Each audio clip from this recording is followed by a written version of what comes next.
Hello everyone, जय हिंद जय भारत। आज बात करते हैं अपन कौन से क्वेश्चन, इकोनॉमिक्स के क्वेश्चन, स्टैटिक जीके के क्वेश्चन, देन पॉलिटी से रिलेटेड। तो आज मैं इकोनॉमिक्स के क्वेश्चन ज्यादा लाई हूँ क्योंकि स्टूडेंट्स की डिमांड है कि मैम हिस्ट्री, पॉलिटी, संविधान सब पढ़ लिए, लोक नृत्य, बट हम थोड़ा इकोनॉमिक्स की तरफ भी जाना चाहते हैं। चलो इकोनॉमिक्स के बारे में बात कर लेते हैं। पर ध्यान रखना है, जब भी आप टॉपिक पढ़ते हैं 3 से 4 बार आपको सुनना है ऑडियो सिस्टम पे।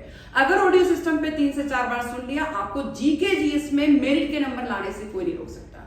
बट बशर्ते ये है कि आपको रीजनिंग और मैथ्स में पास होना जरूरी है, इंग्लिश में भी। बात करते हैं क्वेश्चन क्या है इकोनॉमिक्स के बारे में। जब बात करते हैं अपन, तो इकोनॉमिक्स का मतलब क्या होता है, अर्थव्यवस्था क्या होती है। अर्थव्यवस्था का मतलब है जहां उपभोग, उत्पादन, विनिमय। अब उपभोग, अर्थव्यवस्था क्या होती है, इसका मतलब होता है कि ऐसी व्यवस्था जहां पर अर्थ कमाना, धन कमाने के बारे में बात की जाती है, वो अर्थव्यवस्था कहलाती है। हमारे वैसे तो अर्थशास्त्र के पिता एडम स्मिथ कहलाते हैं, पर इंडिया में कौटिल्य को अर्थशास्त्र का पिता या अर्थशास्त्र का जनक कहा जाता है। उन्होंने अर्थशास्त्र की बुक भी लिखी है। अर्थशास्त्र, अर्थव्यवस्था, इसमें क्या होता है। अर्थव्यवस्था के बारे में अगर बात करें, अर्थ मतलब होता है कुल मिला के हमें पैसे के बारे में बात करनी, धन के बारे में। धन कमाओ, पैसा कमाओ, कुल मिला के पैसे को अर्न करो। पर पैसा अर्न करने के लिए क्या क्या करना है कि एक तरफ जो है कितने साधन है, जो किसी, जैसे मुझे फैक्ट्री लगानी है टी शर्ट की, फैक्ट्री लगाने के लिए मेरे पास भूमि होनी चाहिए, श्रम होना चाहिए, पैसा तो होना ही चाहिए। पैसा के बिना तो मैं काम नहीं चल सकता। पैसा है, मशीनरी खरीद के लाती हूँ, तो मशीनरी को रखने के लिए जमीन होनी चाहिए। जमीन पे रख ली मशीन, तो उसको चलाने के लिए मजदूर होना चाहिए। मजदूर अगर है तो ऐसी कंडीशन में उसको, मजदूर होने के बाद उसको संभालने वाला मैनेजमेंट चाहिए, और मैनेजमेंट भी है तो आपको पैसा, कुल मिला के इसको कोऑर्डिनेट करने के लिए रिस्क लेने वाला व्यक्ति, एंटरप्रेन्योर भी चाहिए। तो भूमि, श्रम, पूंजी, प्रबंधक, साहस। भूमि को उसके काम के बदले में रेंट देते हैं अपन, श्रम को मजदूरी देते हैं, पूंजी को ब्याज देते हैं, और प्रबंधक को वेतन देते हैं, और साहसी को लाभ देते हैं। ये सब कार्य जब अर्थव्यवस्था में, ये सब मिलके अर्थव्यवस्था में सब अपना अपना काम बहुत अच्छे से करते हैं, तो जब इनकी जो इनकम है वो तो राष्ट्रीय आय कहलाएगी, और जब ये काम करेंगे तो ये काम उत्पादन कहलाएगा। ठीक है, अब इनको जो इनके काम के बदले में पैसा दिया जा रहा है वो आय कहलाएगी। वो जो उत्पादक के लिए आय है, वो इन साधन, उत्पादक के लिए लागत, तो इन साधनों के लिए क्या हो जाएगी, आय हो जाएगी। एक तरफ किसी एक व्यक्ति की लागत है, दूसरे व्यक्ति की आय है।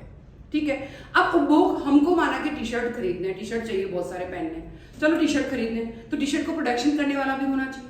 चलो टी शर्ट को प्रोडक्शन करने वाला भी है, बहुत बड़ी बड़ी फैक्ट्रीज लगी है, पर उससे हमारे यहाँ तक पहुंचाने वाला व्यक्ति भी चाहिए, चाहे होलसेलर हो, चाहे रिटेलर हो, चाहे बाजार हो। तो बाजार जाते हैं, वहां पे अपन पैसा दे के आते हैं और वहां से वस्तु लेके आते हैं। तो कुल मिला के हम विनिमय करते हैं, किसका, बाजार, पैसा देना, वस्तु लाना, दैट्स कॉल्ड विनिमय।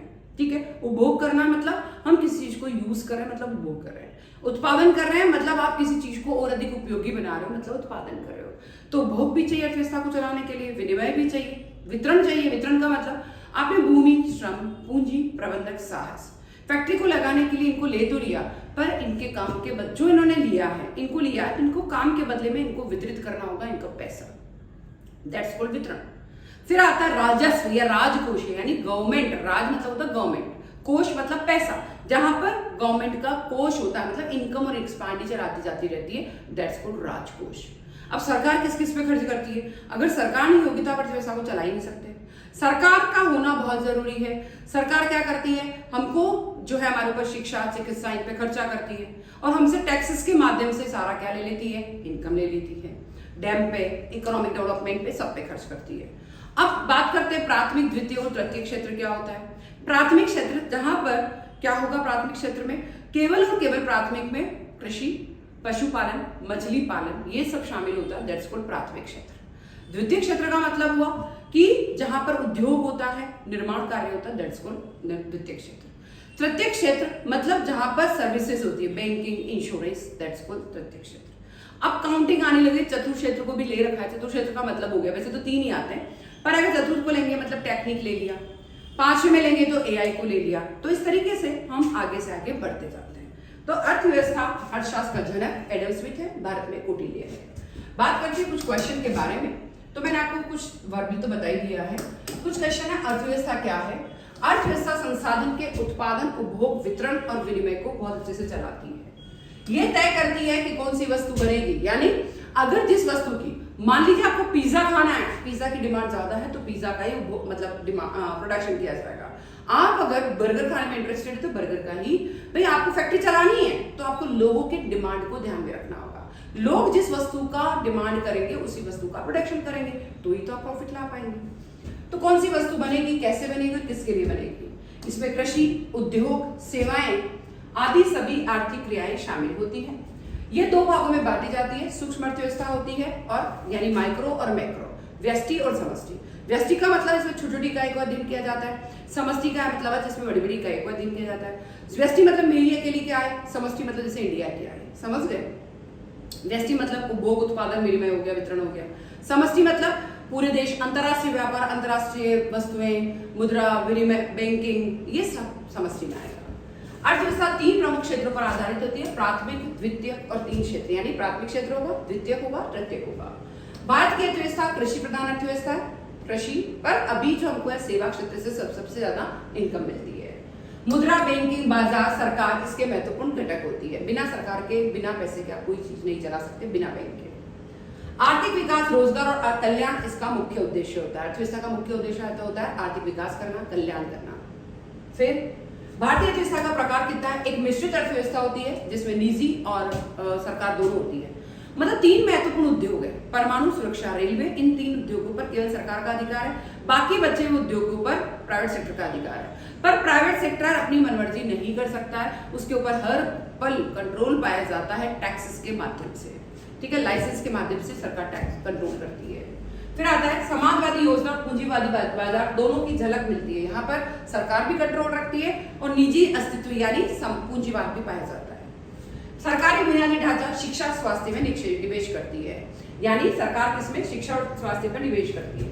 निजी क्षेत्र, उत्पादन, व्यापार, वस्तुओं में तेजी से बढ़ रहा है। 1991 से उदारीकरण, निजीकरण, विश्वीकरण।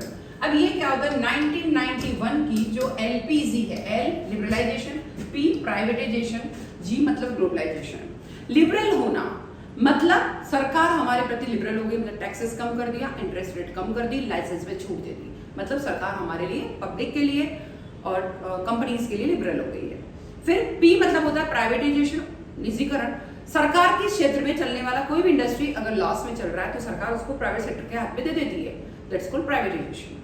हो सकता है वो पूरा पूरा मालिकाना दे दे, हो सकता है 50% पार्टनरशिप दे दे। जी मतलब होता है विश्वीकरण, यानी ग्लोबल। ग्लोबल मतलब हो गया हम एक्सपोर्ट इंपोर्ट करने लग जाते हैं, हम अपना संबंध दूसरे देश से रखने लग जाते हैं, दैट्स कॉल्ड ग्लोबलाइजेशन, ठीक है। 1991 की जो इंडस्ट्री पॉलिसी है उसी से हमारा एलपीजी, जब नरसिम्हा राव थे, PV Narasimha Rao prime minister, तब ये एलपीजी आई थी। बाजार की प्रतिस्पर्धा और सरकार नियंत्रण में संतुलन बना रहता है, यानी ऐसा नहीं कि बड़ी बड़ी कंपनी ही जो है बड़ी बड़ी कंपनी का अधिकार भी नहीं है, सरकार भी मोनोपोली नहीं है, वरन सब लोग मिलकर काम कर रहे हैं। सामाजिक क्षेत्र का उद्देश्य सामाजिक कल्याण, मतलब सरकार का उद्देश्य ही सामाजिक कल्याण करना होता है, ऐसा नहीं अपनी मनमानी तानाशाह नहीं बन के बैठी है। निजी क्षेत्र में अगर आप नई खोज करेंगे, नए आविष्कार करेंगे, दक्षता लाएंगे तो आपको प्रॉफिट ज्यादा होगा, तो निजी क्षेत्र हमेशा दक्षता का काम करता है। फिर आर्थिक क्षेत्र में सेक्टर्स ऑफ इकोनॉमी, भारत की अर्थव्यवस्था को 3 प्रमुख क्षेत्र में बांटा गया, वैसे तो प्राथमिक, द्वितीयक और तृतीयक क्षेत्र।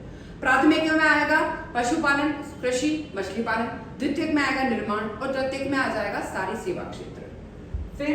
फिर आता है कि अगर चतुर्थ क्षेत्र में जो प्रौद्योगिकी है, डेटा प्रौद्योगिकी, वो सब आ जाएगा, डेटा प्रोसेसिंग। पंचम क्षेत्र में नॉलेज और रिसर्च और एआई को इसमें यूज किया जा रहा है। फिर आता है राष्ट्रीय आय। राष्ट्र मतलब किसी देश का राष्ट्र, मतलब हमारा देश का इंडिया का इनकम क्या होगा, हमारे जितने भी भूमि, श्रम, पूंजी, प्रबंधक, साहस, भूमि को लगान, श्रम को मजदूरी, पूंजी को ब्याज और प्रबंधक को वेतन मिलता है, साहसी को लाभ मिलता है। अगर पूरे देश में ये 5 साधन की इनकम को जोड़ दिया जाए तो राष्ट्रीय आय कहलाएगी। अगर पूरे देश में खुद का जो इनकम है, जिसमें विदेशी प्राप्त इनकम नहीं है, तो वह सकल घरेलू उत्पाद हो जाएगा। पूरे देश का इनकम नहीं है, मतलब हमारा है, विदेशी प्राप्त नहीं होगा, ठीक है।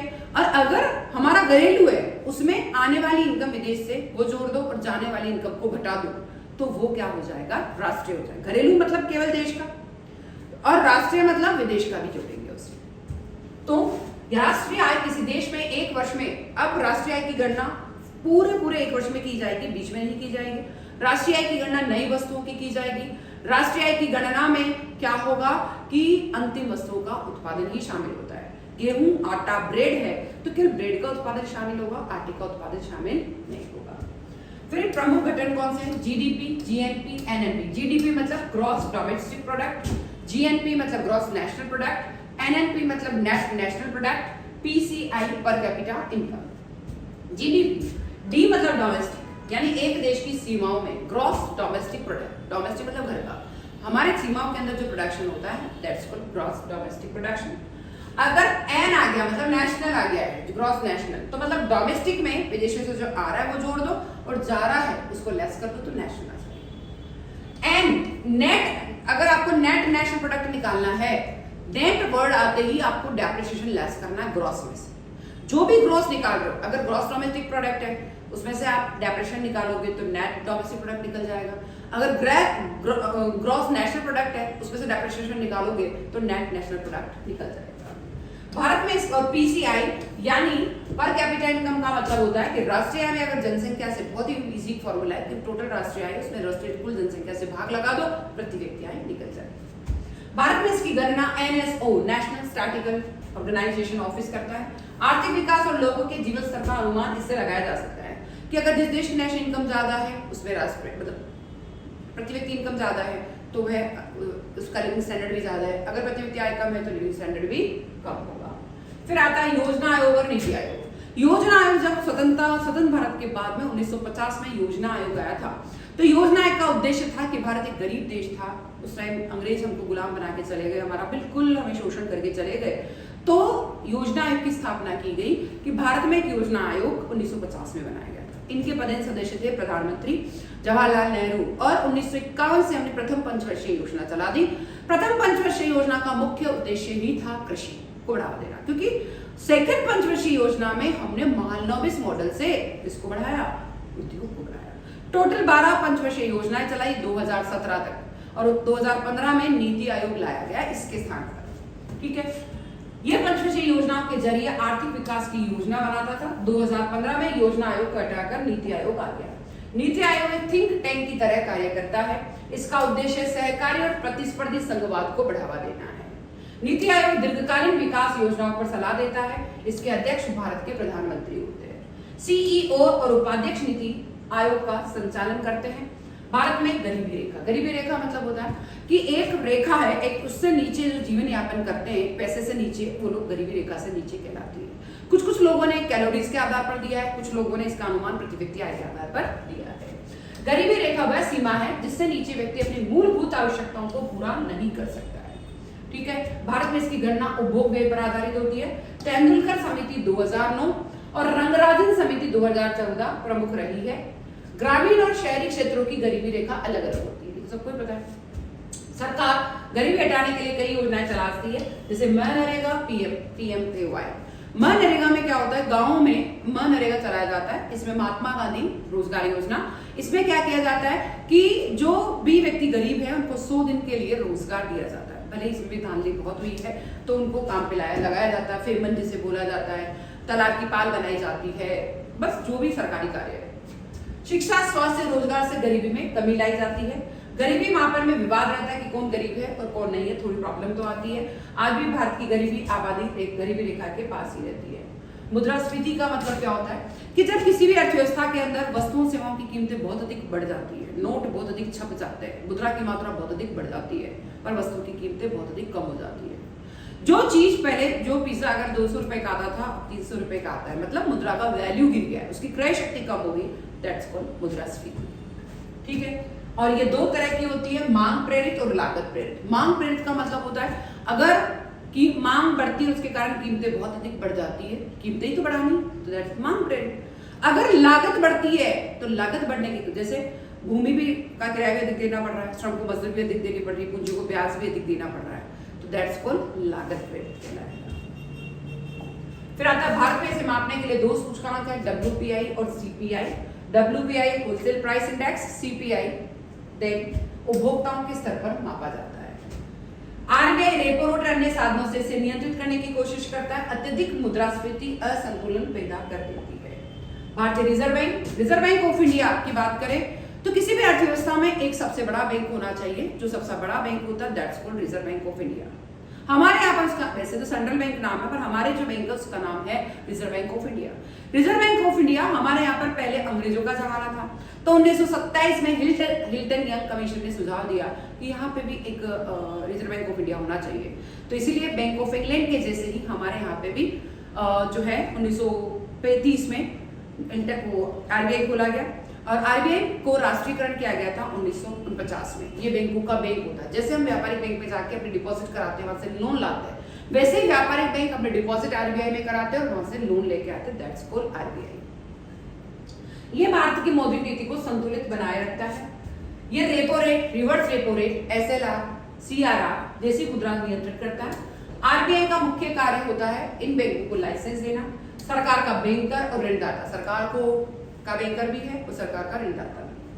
विदेशी मुद्रा भंडार का प्रबंधन भी कौन करता है? आरबीआई। मतलब अगर हमको डॉलर चेंज करवाना है तो डॉलर विदेश किसके पास रहेंगे? आरबीआई के पास रहेंगे। डिजिटल भुगतान और नकली नोट पर निगरानी भी कौन करेगा? आरबीआई करेगा। सरकारी बजट का मतलब क्या है? कि सरकारी बजट का मतलब होता है, बजट क्या होता है? बजट मतलब सरकार क्या करती है पूरे वर्ष के दौरान, पूरा वर्ष में क्या क्या खर्चा होगा, कितनी इनकम किससे आने वाली है, उसका अनुमानित ब्यौरा होता है बजट। कि भाई हमें जो है शिक्षा पे खर्च ज्यादा कर रहा है, रोजगार पे खर्च ज्यादा करना है, इनकम आने वाली टैक्सेस से आएगी, टोल टैक्स से आएगी, तो दैट्स कॉल्ड बजट। ठीक है।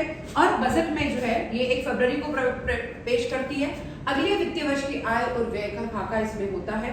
इसमें 2 हिस्से होते हैं, राजस्व बजट और पूंजीगत बजट। राजस्व व्यय वे खर्चे जो पुनः वापसी नहीं लाते, जैसे वेतन। वेतन मतलब सरकारी कर्मचारी जो काम करते हैं उनको जो वेतन दिया जाता है वो वापस नहीं आएगा, दैट्स कॉल्ड क्या कहलाएगा? राजस्व खर्च सरकार का। अभी बता पूंजीगत व्यय, आधारभूत ढांचे पर निवेश, जैसे सड़क निर्माण पर अगर खर्च करती है दैट्स कॉल्ड, भाई खर्च किया तो भी व्यय, पूंजीगत व्यय। राजकोषीय घाटे का मतलब है कुल व्यय में से अगर कुल प्राप्ति माइनस कर दो जिसमें उधारी सहित, तो राजकोषीय घाटा है, उधारी इसमें इंक्लूड होगी। बजट से सरकार की प्राथमिकताओं का पता चलता है, ये आर्थिक नीति का प्रमुख साधन है। भारत में बैंकिंग सुधार 1969 में, बैंकिंग सुधार मतलब पहले जो बैंक है व्यापारिक बैंक वो प्राइवेट सेक्टर के हाथ में थे, बट बाद में उसको गवर्नमेंट के हाथ में सौंप दिए गए। 1969 में 14 बड़े बैंकों का राष्ट्रीयकरण किया गया था। 1980 में 6 और बैंकों का राष्ट्रीयकरण कर दिया गया। टोटल पहले 80 तक 20 बैंकों का राष्ट्रीयकरण हुआ। उद्देश्य था ग्रामीण क्षेत्र में बैंकिंग सुविधा और सामाजिक कल्याण करना। 1991 के आर्थिक सुधार में निजी और विदेशी बैंकों को बढ़ावा मिला। फिर आता है बैंकिंग क्षेत्र में एनपीए, नॉन परफॉर्मिंग एसेट्स क्या होती है, उसको बड़ी चुनौती थी। हाल के वर्षों में कई बैंकों का आपस में विलय हुआ है। पहले 19 बैंक थे 1980 तक, मतलब इंपीरियल बैंक और न्यू बैंक ऑफ इंडिया को प्लस कर दिया गया, और अभी digital banking, mobile bank, UPI आदि को बहुत बढ़ावा मिला है। आरबीआई बैंकिंग प्रणाली की निगरानी करता है और नीतियां तय करता है। जीएसटी, वस्तु और सेवा कर, जीएसटी को भारत में 1 जुलाई 2017 से लागू किया गया। इसका उद्देश्य था विभिन्न अप्रत्यक्ष कर को एक कर के रूप में समाहित करना। जीएसटी के अंतर्गत मुख्यतः 4 स्लैब है, 5%, 12%, 18% और 28%। फिर ये एक राष्ट्र एक कर एक बाजार की नीति पर आधारित है, मतलब एक ही बाहर लगेगा, पर जब आप ले रहे हो तब लगेगा। जो किसी लगाया किसी और पे व्यक्ति पे जाता है, पर जब बेचता है तो वह उपभोक्ता पर डाल देता है। जीएसटी 2 भागों में विभाजित है, सीजीएसटी एंड एसजीएसटी और यूजीएसटी। अंतरराष्ट्रीय व्यापार पर जीएसटी, आईजीएसटी, इंटरनेशनल जीएसटी लागू होता है। जीएसटी परिषद काउंसिल कर दर और नियम पर निर्णय लेती है। इसमें टैक्स प्रणाली अधिक पारदर्शी और डिजिटल हुई है। एफडीआई, प्रत्यक्ष विदेशी निवेश, ये क्या होता है? ये निवेश वह होता है जब विदेशी कंपनी भारत में व्यवसाय करती है। और फॉरेन डायरेक्ट इन्वेस्टमेंट, प्रत्यक्ष रूप से, जैसे बाहर की कंपनी, जो भी कंपनी है, जैसे मान लीजिए भारतीय कंपनी क्या है, सैमसंग है, वो यहाँ के कर रही है, होंडा हुंडई यहाँ के प्रत्यक्ष रूप से निवेश करती है, दैट्स कॉल्ड एफडीआई। इससे भारत में पूंजी, तकनीक, रोजगार, प्रतिस्पर्धा आती है। कई क्षेत्रों में सरकार ने 100% एफडीआई की छूट देती है। एफडीआई 2 भागों में आता है, स्वचालित मार्ग और सरकारी मार्ग। स्वचालित मतलब निजी क्षेत्र, मतलब खुद ही चलता रहता है, और सरकार द्वारा। Make in India, digital India जैसे अभियान से बढ़ा है। उद्योग और संवर्धन आर्थिक व्यापार विभाग इसकी निगरानी करता है। आरबीआई विदेशी पूंजी प्रवाह का नियमन करता है, यानी अपने को अगर दूसरे देश की पूंजी चाहिए तो हमें दूसरे देश की पूंजी कौन प्रोवाइड, किसके थ्रू होगी? आरबीआई के थ्रू। भारत एशिया का प्रमुख निवेश केंद्र बन रहा है। आर्थिक सर्वे ये हर वर्ष बजट से ठीक 1 दिन पहले संसद में पेश किया जाता है। पिछली वर्ष की आर्थिक उपलब्धियां, चुनौतियां, सब कुछ इसमें बताई जाती है। 2 भागों में होता है, एक थ्योरी आधारित और एक डेटा आधारित। ये सरकार की नीति बनाने में मार्गदर्शन की भूमिका निभाता है। आर्थिक वृद्धि, मुद्रास्फीति, राजकोषीय घाटा, आय वितरण पर डाटा उपलब्ध कराता है। ये बताता है कि कौन से क्षेत्र बढ़ रहे हैं, कहाँ सुधार करना है। एसी का थोड़ा सा बटन और तेज कर देती हूँ मैं, 1 सेकेंड, तेज कर दिया मैंने।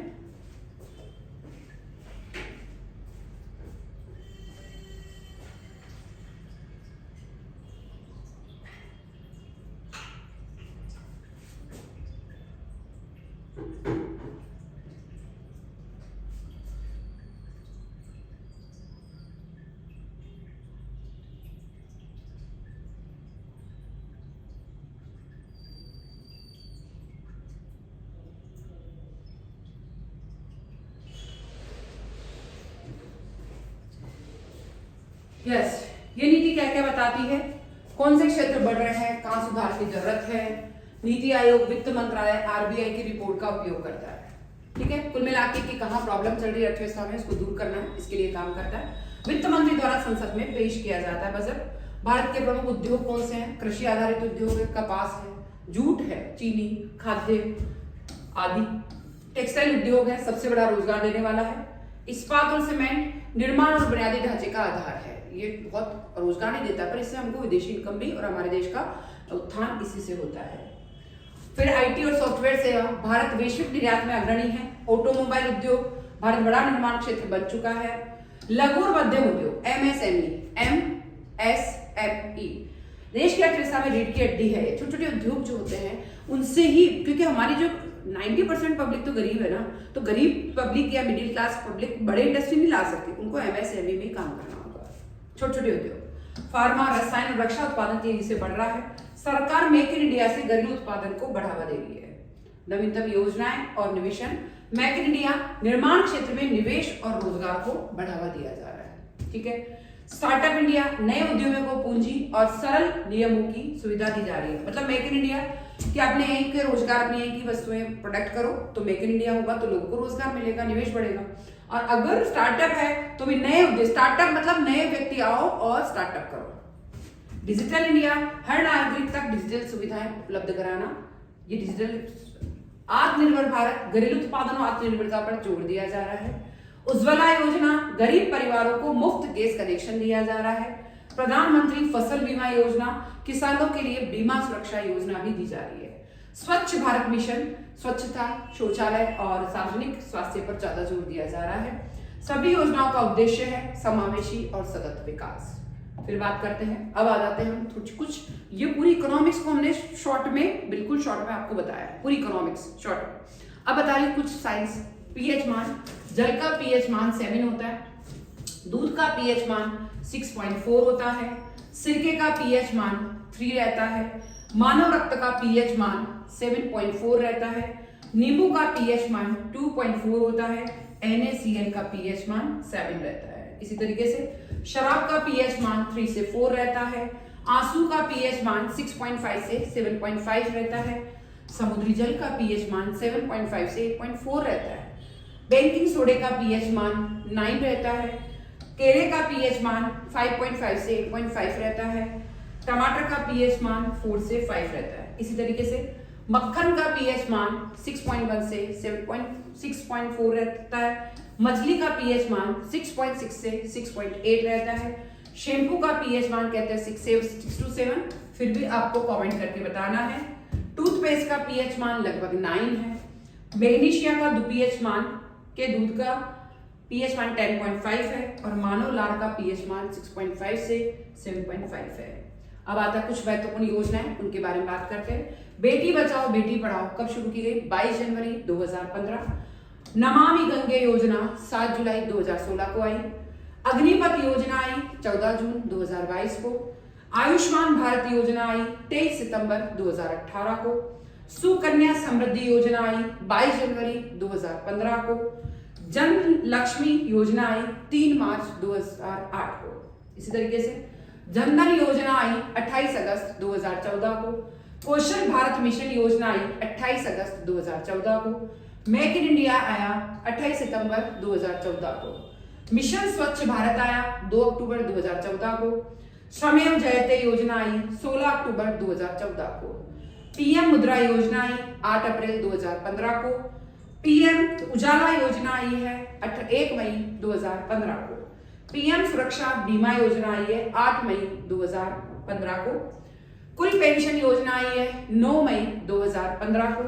जीवन ज्योति बीमा योजना आई है 9 मई 2015 को।